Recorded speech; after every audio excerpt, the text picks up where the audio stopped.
Hi, welcome back to Space Robotics. Today I'll be talking about the various space environments in our solar system, which vary quite wildly from Earth and from each other. The objective of this lecture is for you to understand the major space destinations in our solar system, identify how these places are environmentally unique, and how these unique traits translate to how we design robots that explore that type of environment. According to the Origins, Worlds, and Life Planetary Decadal Survey, here are the major space destinations in ascending order of distance from our Sun. Starting from Mercury, which is the planet closest to the Sun, to ocean worlds and dwarf planets, which are farthest from the Sun. You may wonder, why do we care about these places? Scientifically, we're interested in how celestial bodies form and evolve over time. Selfishly, these observations help to understand aspects of Earth's formation and future. Another major science question is, if there is life out there, what does this life look like? The inner solar system, which includes Mercury and Venus, can be thought of as an analog of Earth's past. Our moon around Earth is interesting to us as a potential jumping off point into the rest of the solar system. Mars can be thought of as Earth's potential future. Small solar system bodies give us clues to the origins of the universe. Giant planet systems are key to understanding how planetary systems form and how their magnetosphere dictates space weather. Ocean worlds and dwarf planets may harbor life and can help us understand the conditions in our solar system, in our universe that supports life. We're now going to take a journey through the solar system, going outward from the Sun, starting at Mercury and ending with the dwarf planets like Pluto. Starting at Mercury, some unique features of Mercury include its surface composition, which is silicate-rich. The surface is shaped by a history of volcanism through extensive lava flows and explosions or eruptions. Other surface features, such as craters, reveal that the surface has volatile, rich deposits, such as water ice and complex organic compounds, which are life's essential ingredients and can provide insight into the building blocks and formation of terrestrial worlds. Here's a picture of Mercury's North Pole, where these craters have exposed surface ice. Mercury contains an iron-rich core. The combination of the molten core and the planet's rapid rotation generates a weak but dynamic magnetosphere. The dynamic magnetosphere at Mercury is a unique natural laboratory for exploring magnetospheric physics and exospheres. While no surface landers have been sent to Mercury, we did send an orbiter to Mercury by the name of Messenger, which can be seen here. Messenger is how we know what we know so far about Mercury.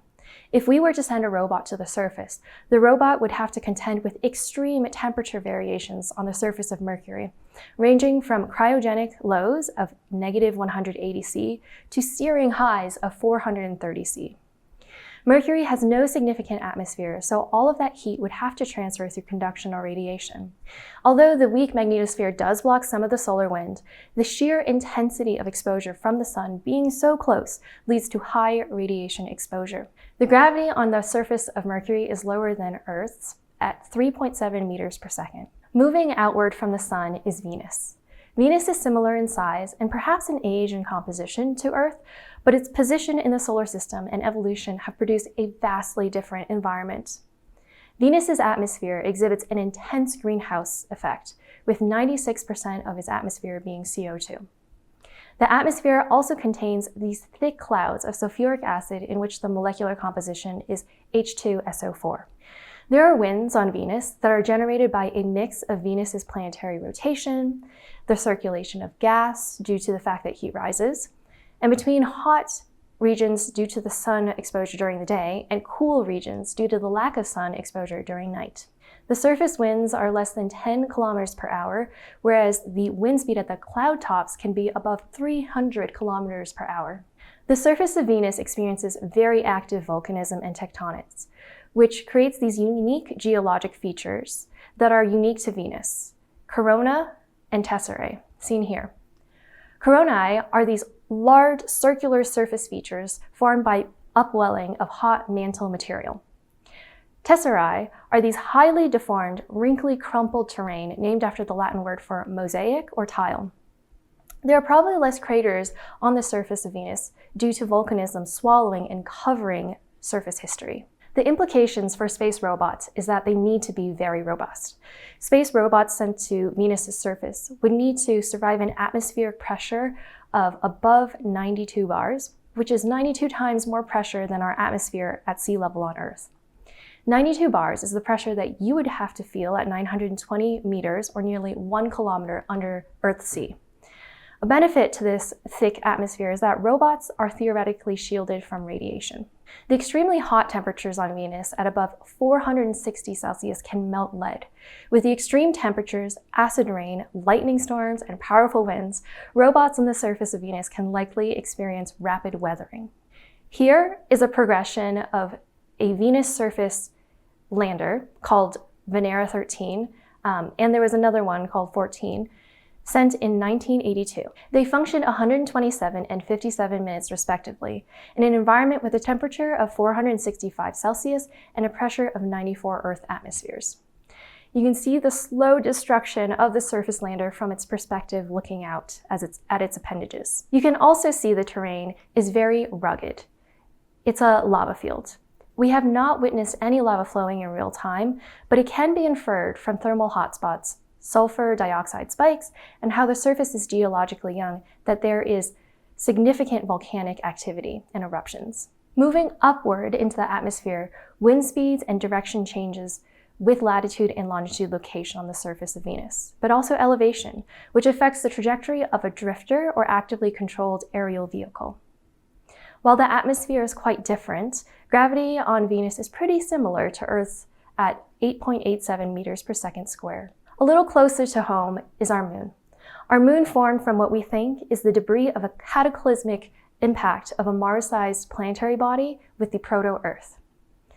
The moon is no longer volcanically or magnetically active, but the moon does have moonquakes.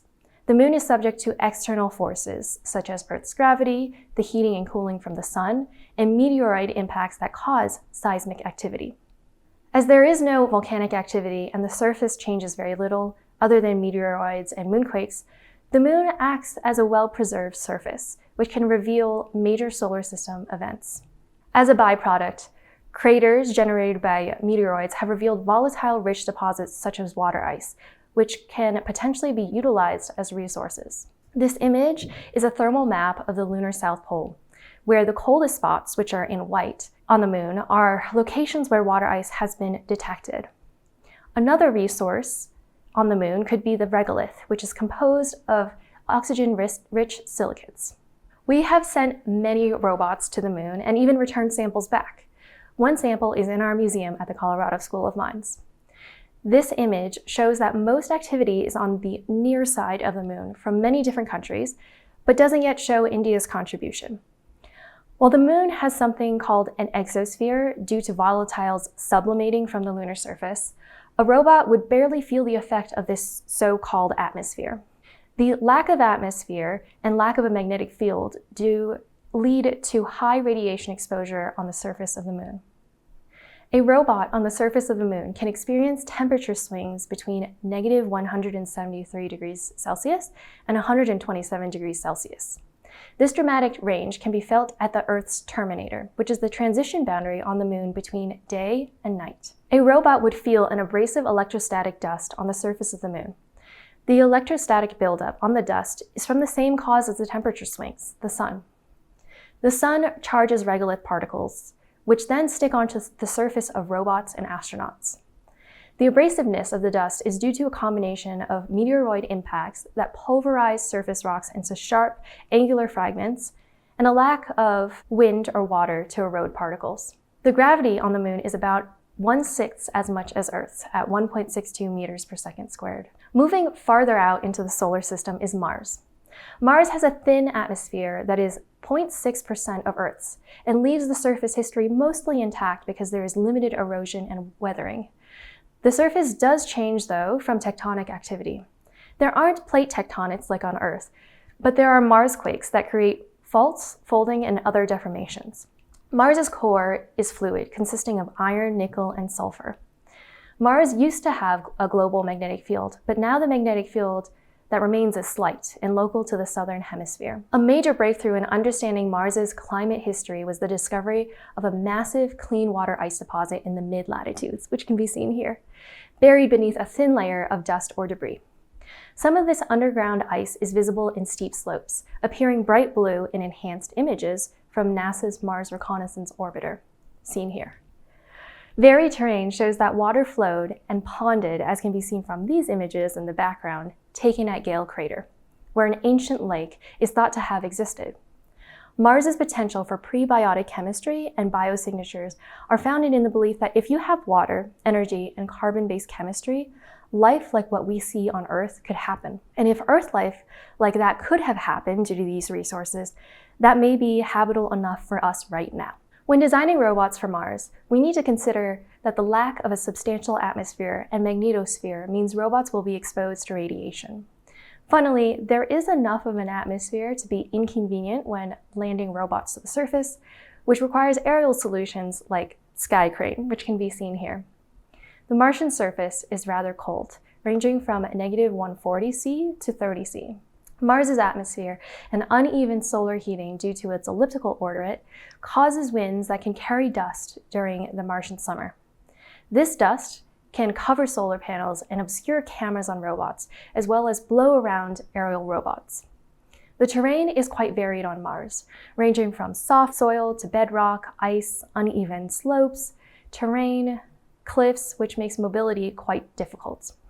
The gravity on Mars is about 40% of Earth's at 3.73 meters per second squared. Small bodies are rocky and icy worlds that span the solar system. The most commonly known ones are asteroids and comets, and their major reservoirs include asteroid belts, Trojan populations, the trans-Neptunian region, and the Oort cloud. Another name for small solar system bodies is planetesimals. They are non-equilibrium or transient objects smaller than 800 kilometers in diameter that are not ocean worlds or dwarf planets, which we'll talk about later. These planetesimals have had minimal processing since the formation of the solar system, and so they act as relics of the origin of our solar system. Here is an artist's depiction of an early time in our solar system in which these bodies would collide with each other to form other bodies. These previous planetesimals are the origins of our planets and moons, and today's planetesimals still could merge with our planets and moons. Small solar system bodies are a category in which individual bodies can be quite different from each other in geochemistry. For example, asteroids are rocky or metallic bodies, which can further be classified into C. carbonaceous, S. silicaceous, and M. metallic asteroids. Comets are icy bodies that mix water ice, frozen gases, and rocks. Asteroids and comets may be of interest to us for their precious metals and water ice. Of the many small solar system bodies out there, we have sent spacecraft to the 3 types of asteroids and to multiple comets. OSIRIS-REx visited the asteroid Bennu. The Psyche mission will go to 16 Psyche, and this is a picture of Hayabusa 2 visiting Ryugu with the mobile platform Mascot on the surface. Some spacecraft that visited a comet include Rosetta and Philae, Deep Impact, and Stardust. These space robots had to contend with planetesimals that average radii smaller than 5 kilometers. Due to the small volume and therefore mass, these bodies exhibit very low gravity, or pull on the spacecraft, as well as variable gravity due to the irregular shape of planetesimals. The low gravity has a secondary consequence that the surface material on these bodies don't have the gravity to compact into a more solid material. Thus, the material at the surface is very loosely bound. Robots that have interacted with these bodies are surprised by the amount of material that uplifts and scatters upon impact. The lack of compaction due to low gravity also leads to these small bodies retaining their irregular geometries, which are not known prior to a space robot's launch. The consequence of poor geometry knowledge is that spacecraft need to spend time surveying the surface or handle real-time terrain navigation to interact with the surface when the spacecraft just momentarily arrives at that planetesimal. The low mass also means low thermal mass, where these small bodies range in temperatures from -173°C to 27°C, which is rather cold. These numbers very loosely approximate the diverse planetesimals that are plentiful in our solar system. Asteroids don't have atmospheres, but comets have a very ephemeral atmosphere when heated by the sun. Generally, you can assume that robots are subject to high radiation near these bodies. Continuing our journey farther out into the solar system, we arrive at our gas giant planet systems: Jupiter, Saturn, Uranus, and Neptune. They are characterized by their large size, way larger than the planets in our inner solar system like Mercury, Venus, Earth, or Mars.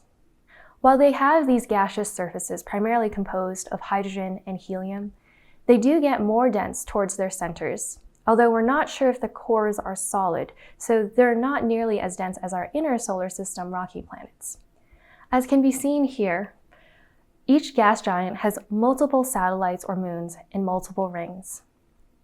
We'll talk about icy moons and ocean worlds in these systems later, but many of these objects that are not moons can be classified as planetesimals that we were just talking about. These smaller, irregular bodies that are churning and may conglomerate to other bodies to eventually form these ocean worlds or icy moons. These gas giants have substantial magnetospheres, like Earth, but Jupiter's magnetosphere is 10 times stronger than Earth's. The magnetic field varies in its orbit of these gas giants, and for our most magnetized friend Jupiter, this variance yields radiation hotspots in which radiation is trapped and concentrated. Since the gas giants don't really have a solid surface for us to interact with, we've never sent a space robot to the surface of these planets, only into an orbital environment. Here is a picture of Cassini, one of NASA's most beloved spacecraft, with many of its components labeled with human-like anatomical parts. Cassini went to Saturn and carried with it the Huygens probe, which was sent to land on the surface of Titan. Around the orbits of the gas giants, the solar power is generally too low for solar panels to be the power generation solution of choice, due to its distance from the sun. There is the exception of Juno, around Jupiter, which had characteristically huge solar panels. Here's Cassini with their radioisotope thermal electric generator, its food source, here at the bottom. Cassini leveraged the gravity from the many moons around Saturn to conduct flyby observations and assist in swinging into other orbits. These gravity perturbations must be accounted for in mission planning and the potential for object collisions within the rings. From longitudinal inspection of the gas giants' atmospheres, we can infer that the atmosphere is quite turbulent, which can impact any aerial vehicle that ventures into that environment.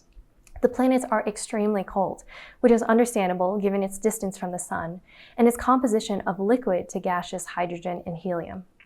The variable magnetic fields around each gas giant create radiation belts, which space robots may have the unlucky fate to fly through, in which case the robot must survive sharp spikes of radiation along with certain orbits. The gravity around Saturn, Neptune, and Uranus are comparable to the gravity about Earth, but Jupiter has enough mass to inspire 2.5 times Earth's gravity.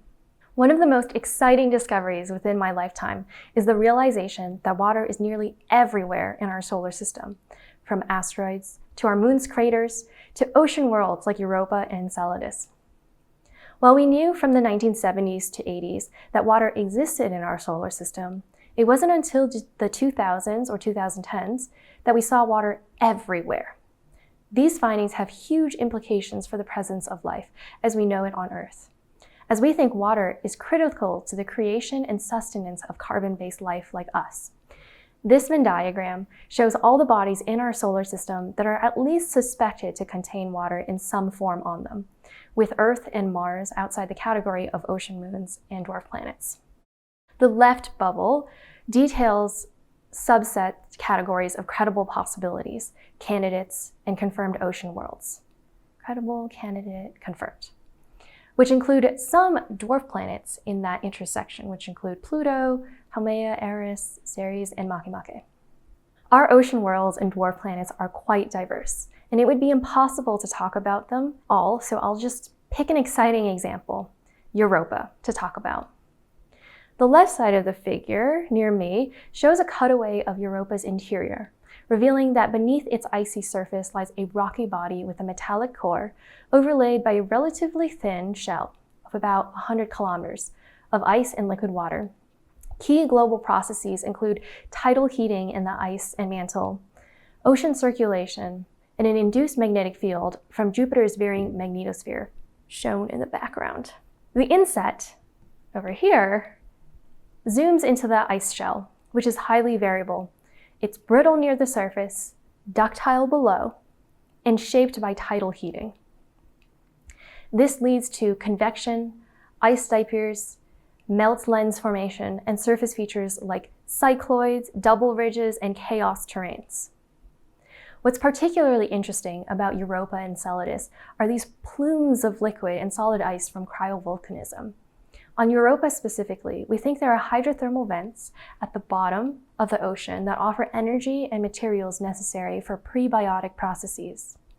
To expand our discussion, I have a couple of mission concepts on this slide. This image here displays the NASA SWIM, or Sensing with Independent Microswimmers mission concept, designed to deploy underneath Europa's icy shell into the subsurface ocean. This image here is a concept of operations for the Applied Physics Lab's Dragonfly mission to Titan, which has a methane lake and weather system. Depending on which ocean world you're on, your robot could experience a lot of radiation on a moon or dwarf planet with little atmosphere. Or could be quite protected if on Titan, or if the robot is underneath the surface burrowing or swimming. These ocean worlds and icy moons are extremely cold, which is in the name. Imagine how cold a place would have to have methane be a stable liquid. Multiple moons have dynamic surface processes, which robots would need to sense and adapt to if the surface shifts beneath them or if plumes want to spit them out of a narrow passage. On Europa, a difficulty for robots is how to garner enough energy to penetrate through an icy shell that could be kilometers thick to get to the subsurface ocean of interest. Then, how does a robot move through that unknown ocean? On Titan, Dragonfly has to contend with moving through an unknown atmosphere system that is driven by a methane weather cycle. These moons, while larger than planetesimals, are still rather small and have low gravity that robots must account for in their mobility. Wow, we've traveled so far through the solar system. Now that we're at the end, I hope that you've come to understand the motivation for why we've identified major space destinations in our solar system. Each destination's diverse, unique environment, and the resulting implications for space robots given the unique space environment. Thanks for tuning in.